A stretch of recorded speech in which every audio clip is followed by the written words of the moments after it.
All right, good morning, good afternoon, Captain Dubon again. Today I do have a special guest. It's one of my old candidates, now Second Lieutenant Lopez Rubio. He was a member of OCC 228. You might recognize him from the very first video we did on this channel. Graduated Officer Candidate School, graduated the basic school, received the MOS of Military Police, but he contracted as a reservist. And I know some of the questions that I've gotten is, like, tell me a little bit more about the reserve program. So I wanted to take this opportunity with Second Lieutenant Lopez Rubio to kind of go over some of the reserve points. Me, from the OSO standpoint, as far as like when I get a raw individual, what the contract entails, what's the reserve look like. And then Second Lieutenant Lopez Rubio, he can describe how the TBS process works, how it is to work with your monitor, perhaps how the monitor dictates or decides what duty stations you go to, how the flex geographic preference works, and he's going to talk a little bit about why he chose to go with reserves. And last but not least, he's going to talk a little bit about the experience tour. That's a part that inside of the reserve contract. So again, between us two, we hope to answer most of your introductory reserve questions that you have. But again, my information is going to be at the end of the video, as I hope to put our Second Lieutenant Lopez Rubio's information at the end too. And like always, feel free to contact us if you have any questions.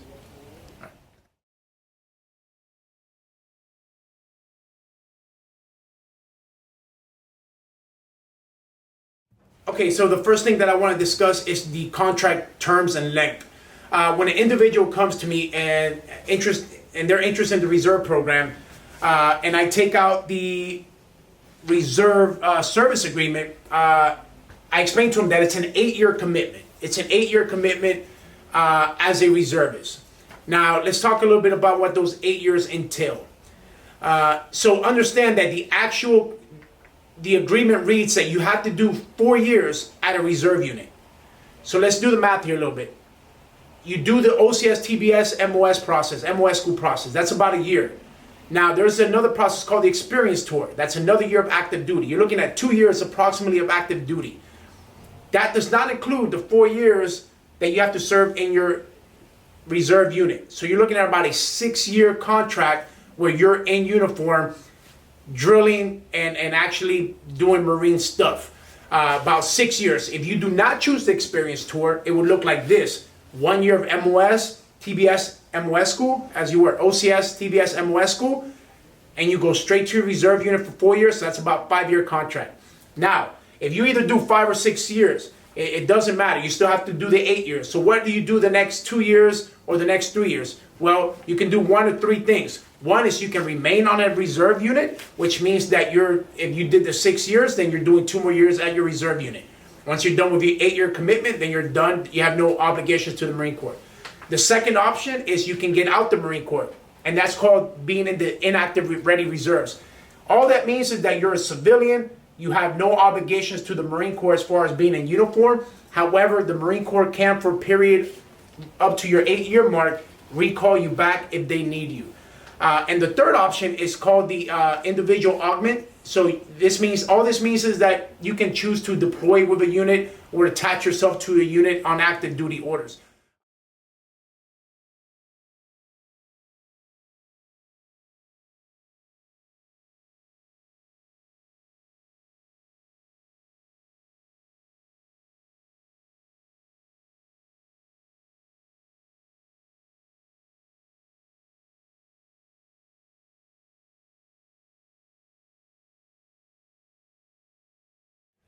So the next thing I wanted to talk about is what are the options as far as contracting that you have as a reservist. Well, there are two options that you can do at the OSO level.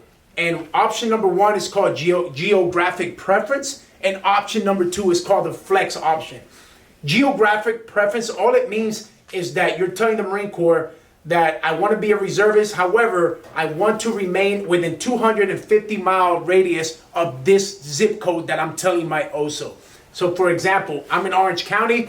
If a reservist from, let's say, Long Beach wants to have the geographic preference, he'll put the zip code, check the geographic preference on me, and now when he gets to the basic school, his monitor will annotate that he's geographic, and now only the 250-mile radius, all the jobs in that radius are available to that Marine. So again, that's the one option, is a geographic preference. The other preference is called the flex. The flex preference is essentially you're telling the Marine Corps, listen, I do not care where you put me. I want more choices for my MOS. So in turn, and Second Lieutenant Lopez Rubio will speak a little bit more about this because he's drilling on the other side of the country, but your MOS preferences increase, your options increase. However, you may have to travel far. So there's pros and cons to both, and I explain this to all the applicants that come in.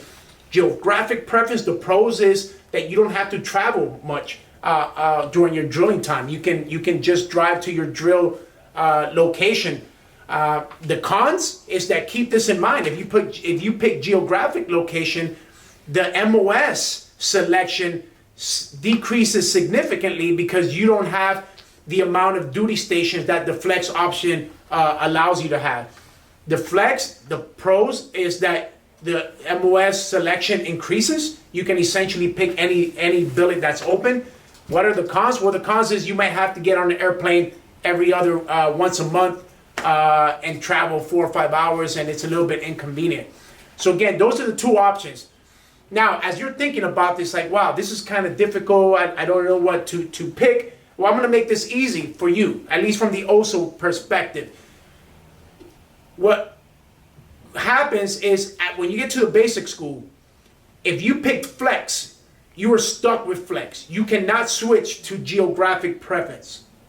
However, if you sign up with your OSO under the geographic preference, you are able at the basic school switch to flex.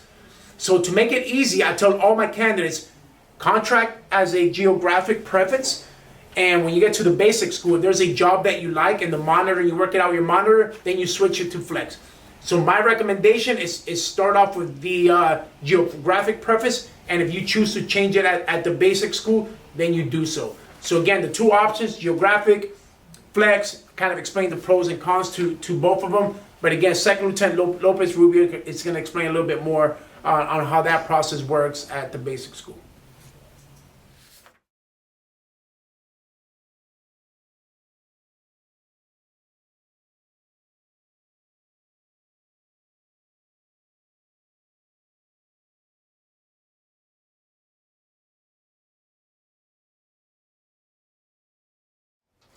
Now, the one piece that I wanted to address, it's a question that I'm commonly asked is about the reserves. So I hear it everywhere, and it has to do with going from reserves to active duty. So again, I want to be as transparent as possible, but the reality is that if you go reserves, do not plan on switching to active duty because it's not going to happen. At the basic school, they don't allow just candidates to go from reserves to active. Possibly the other way around, but it's not easy to do it. There are some ways to do it. I'm going to explain what those are. But if you go reserves, it's because you want to go reserves. And at least in your first tour, there is no, or the chance of you going active is very, very, very slim. So as far as the contracting piece, it's very rare.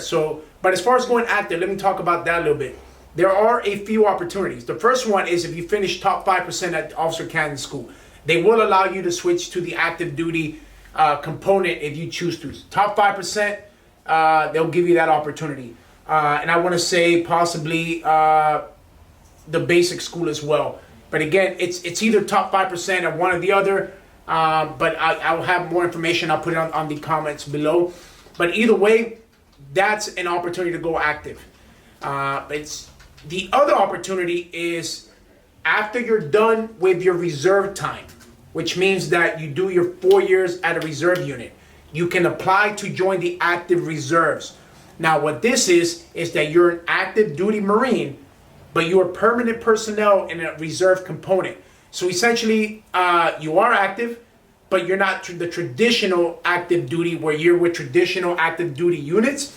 You're just permanent personnel with reserve units. So again, that is still active duty, and that option is not, it's actually not too difficult to get. There is a board involved, so it's not guaranteed, but this is after you demonstrated your abilities as a Marine officer during the 4-year mark. The last way is going traditional active duty. It is possible, but don't get this confused. It is very difficult. Our operations officer here in Orange County, he actually went from reserve to active, and I'm going to kind of talk about his experience and how he was able to achieve that. So he graduated MOS school. He did the experience tour. After the experience tour, he jumped in with a unit that was deploying and trained with them for a whole year, because you are able to train with a deploying unit for a whole year.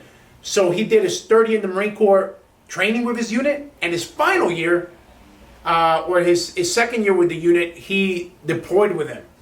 He came back and found another unit and deployed with them. So essentially his entire 5-year or 6-year as a reserve Marine was done as an active duty Marine, if that makes sense.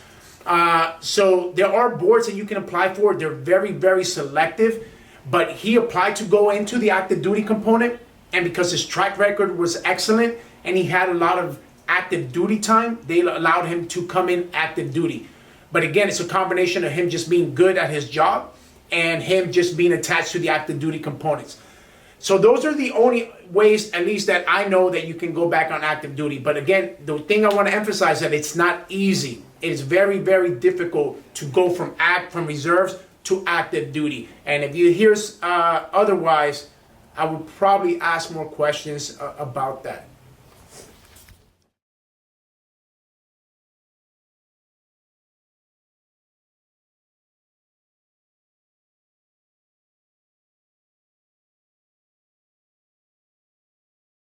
Good morning, everyone. My name is Second Lieutenant Lopez, and I graduated with the class OCC 228 just about a year ago. The question that I'm going to answer today is why I decided to go the reserve route instead of the active duty route. So just about a year ago, when I came into Captain Dubon's office, I was actually under an active duty contract right until 3 weeks before I shipped to OCS. So what happened was I applied through the Los Angeles Police Department before I even came into the OSO, and they got back to me saying that I got hired and that they were going to go ahead and put me into one of their police academies. I decided that I want to serve my country and be a Marine first. How could I do that and also become a police officer and serve my community? Well, I went the reserve route. Captain Dubon went ahead and told me a little bit about the opportunity, and it was just too great of an opportunity for myself to serve my country and also serve my community. So I did that. It's been a year since then, and now I'm looking on to doing a police academy for the Los Angeles Police Department while still serving my country in the Marine Corps.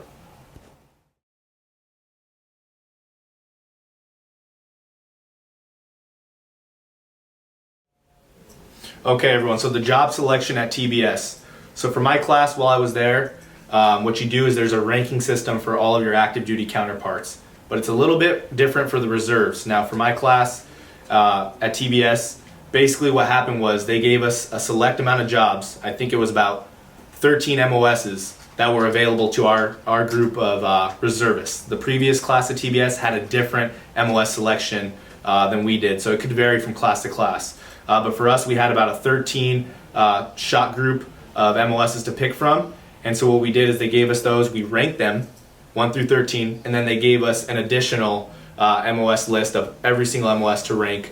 And then if any become open or available, they'll let you pick from those. Now what happened for myself was I was a geo preference reservist. And what that means is you put in your contract that you want to work within 250 miles of your home of record. So what that means for me is I went into TBS and in my contract it means that the job that I pick has to be available to me within 250 miles. Now, the job that I wanted, which was military police, is in Pittsburgh, Pennsylvania, and that obviously isn't within my 250-mile radius. So what I decided to do was to go from geo contract to a flex contract. And what that allowed me to do was open up that 250-mile radius to whatever radius the Marine Corps needs me to be in so that I can get that job. Now, as a reservist, it's actually pretty competitive as far as getting the job you want if you're flex, but if you're geo and it's in your location, you're going to get the job you want 9 times out of 10 because they have to provide that to you in the circumstances that you came in under. They understand that you're still going to pursue a civilian life, a civilian career, and you probably have a family back home that you need to tend to. So they have to keep going with that contract in order to keep you within those 250 miles. So the job you want, you probably 9 times out of 10 will get. And then if you want another job outside that radius, go flex. So what I would always suggest to anybody thinking about going the reserve route is to start geo, and then later on go flex at the basic school. You will be afforded that opportunity while you're there.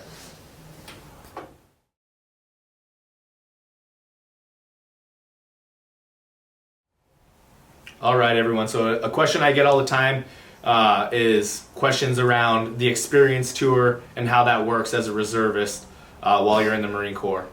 So basically what I would say is when you start out the process and you go into an OSO, you begin with all of your peers, and you go to OCS and you graduate with all your peers. And then you go to the basic school and you do the same thing as all your peers and you graduate with your peers, and then you go into the next school, which is MOS school. And again, you're with your peers. So for about the first year to a year and some odd months, you're with your peers, and between you and your counterparts who are active duty, there is no difference. But after you graduate MOS school, the reservists have a unique opportunity to do a year of active duty service. Now, that opportunity does not have to be taken right away. After you graduate from TBS, you have 18 months to take that 1 year of experience tour. Now, the reason why they do that is because after those 18 months, you're going to be making a lot more money because you're going to go on to the next rank. So basically what you want to do is decide and plan for yourself what's going to work best. When you want to take that year experience tour within those 18 months, and then what happens is you're going to rank where you want to be located in a 3 preference. And so that's going to be West Coast, you have your East Coast, you have your Oconus. So those are going to be the 3 options that you're going to rank where you want to be located, and the Marine Corps is going to put you based off your preferences what's available. So for example, if I graduate from TBS and I say I want to do my year of active duty service or experience tour, and I put West Coast and I get it, they may send me to 1st Law Enforcement Battalion for 1 year because that was my MOS military police, and we have a unit down there in Camp Pendleton. So that's how that works. You can always opt not to do it. The 1 year of experience tour is not mandatory, and what you do is you don't say you cannot do it or you won't do it, you just defer it. And so what happens is they ask you at TBS, do you want to do the 1 year of active duty service right now, or do you want to defer it till a further date? You defer it till a further date, they ask you again at that date, and then you defer it again. And once you're outside those 18 months, they can no longer ask you for the year of experience tour, and you deny the year of experience tour.